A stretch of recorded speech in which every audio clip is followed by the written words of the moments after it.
Free boarding, messing, medical facilities will be provided to you all and all your rank. Then, on the command of their own senior officer present, General Mohammed Jamshed, the leaders of Pakistan's defeated army laid their pistols, Sten guns and rifles on the grass in the final token of surrender. Hi guys, welcome to my YouTube channel News Views Infotainment. अगर आपको हमारे videos पसंद आते हैं तो like, share, comment और subscribe जरूर करें और हर नए वीडियो के नोटिफिकेशन के लिए बेल आइकन दबाना ना भूलें. Thank you. There was a striking and unhappy illustration of the way that Bengalis are taking their revenge at a meeting held at Dhaka's stadium to honour the heroes of the Mukti Bahini. Abdul Qadir Siddiqui, once an ordinary soldier in the East Bengal regiment, raised and led 12,000 guerrilla fighters in a large area surrounding Dhaka. In his speech, the hero of Tangail, as he's known, vowed that his men would not lay down their arms until Sheikh Mujibur Rahman came safely back from his prison in West Pakistan. But he appealed to his men, who stood with rifles and machine guns policing the meeting, not to take revenge on those who had oppressed them and not to flaunt their arms in the streets. As he spoke, 5 men, said to have been caught looting and abducting some women, were brought to the back of the rostrum. They were bound and beaten by Siddiqui's men.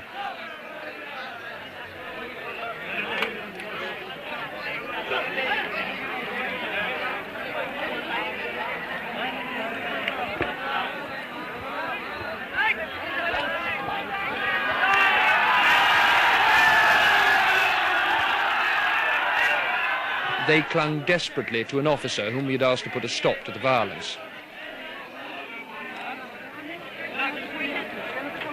But the violence didn't stop, and along with other television crews, the ITN team left the scene.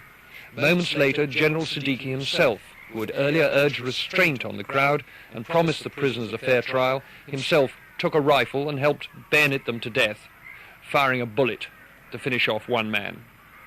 It's not surprising that the 24,000 Pakistani prisoners of war now in Dhaka's cantonment should fear the Bengalis' vengeance.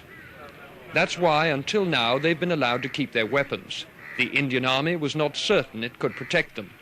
But at last, at a formal ceremony, the officers of Pakistan's Army, Navy and Air Force laid down their arms. It was a somewhat theatrical event.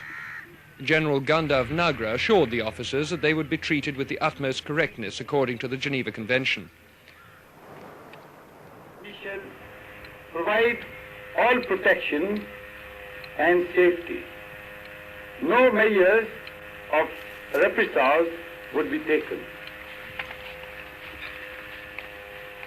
Free boarding, messing, medical facilities will be provided to you all and all your rank. Then, on the command of their own senior officer present, General Mohammed Jamshed, the leaders of Pakistan's defeated army laid their pistols, Sten guns and rifles on the grass in the final token of surrender.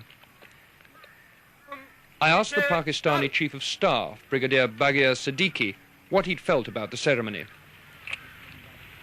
Well, it's all right. Part of the game, I suppose. It didn't cause you any qualms? Well, you can understand our feelings. But as the General said, this does happen, and so people have to play the game, and I think it's a part of the game. We have to accept it in good grace. Why did you, in the end, surrender? Because for the consideration of the human lives. Could you have fought on? We could have fought on for a long time, not less than 30 days. With due military ritual, the war in the East had been brought to its ceremonial conclusion. Richard Linde, News at 10, Dhaka.